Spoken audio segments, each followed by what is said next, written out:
Hi, my name is Joi Haylock, and this is a video of the appendicular skeleton. First, we'll begin with the pectoral girdle, which is located from here to here and includes the bone aspects that support the upper body of that. There's the clavicle located here. There's the acromion end and the clavicular end. Okay. And this large bone here, best seen here, is the scapula. Of the scapula, the deep anterior end is the fossa right here. And here's the coracoid process. And right in here is the glenoid cavity. And then when we turn the scapula to the posterior side, we can view the scapular spine. The acromion is located right here, connecting to the clavicle. Then there's the supraspinatus fossa, the infraspinatus fossa, and the sternoclavicular joint can be appreciated right here, and the acromioclavicular joint can be appreciated here. Now we'll move on to the humerus. The humerus includes the head, this upper part here. Of the head, there's the greater tubercle and the lesser right here. There is the deltoid tuberosity, which can be best appreciated and kind of palpated on the posterior side. It's right here.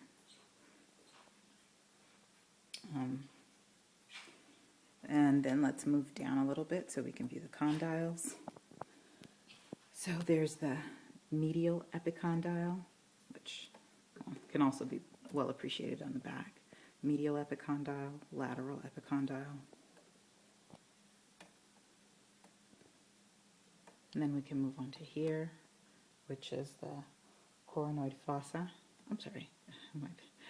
Right here, this divot is the coronoid fossa. Here's the capitulum. And then here on the other side is the trochleae. And then on the back side,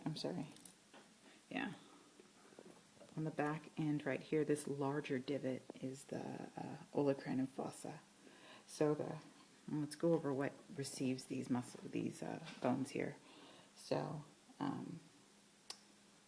the coronoid fossa, located here, is responsible for receiving the coronoid process and coronoid process of the ulna, as you can see.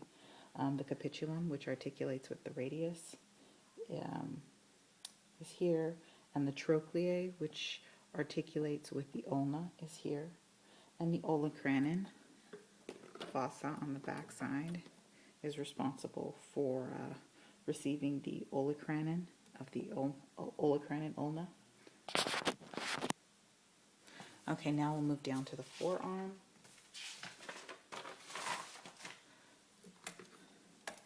Okay, the two major bones of the forearm include the ulna, located here, and the radius here. Of the ulna, there is the olecranon, which again we discussed is this area is in right here. This area here. There's a coronoid process, which is right here. This is the area that articulates with the coronoid fossa. And then we can go down to the base of the ulna to locate the stylus. I'm sorry, not stylus, the styloid process. And that's best appreciated on the posterior side. And it's that point that extends the most right here at the back end, the posterior end of the ulna. Okay, and then as for the radius, the components of the radius include the head, right here, this larger portion, the radial tuberosity, which is right here, this area that protrudes from the radius, and the styloid process, the deepest, or the point that extends here from the base of the radius. And then now let's move down to the carpus, which is our wrist. The carpus includes, we'll go over the proximal row first, which is the scaphoid here, this corner bone with the protrusion, the lunate right here in the center, the flatter kind of round area, and then there's the triquetral. The triquetral is actually the bottom side of this bone here that I'm touching, that's protruding.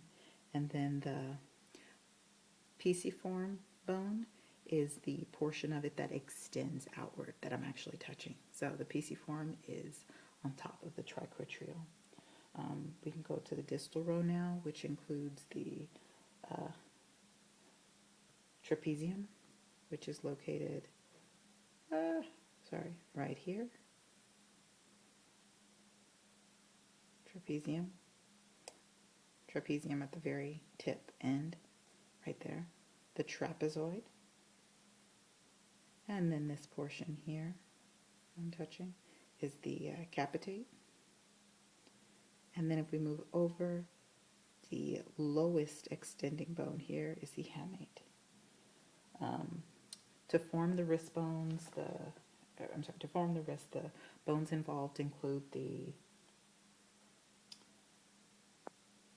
lunate and the scaphoid. So obviously, you see the scaphoid here, and then the lunate that creates that wrist joint.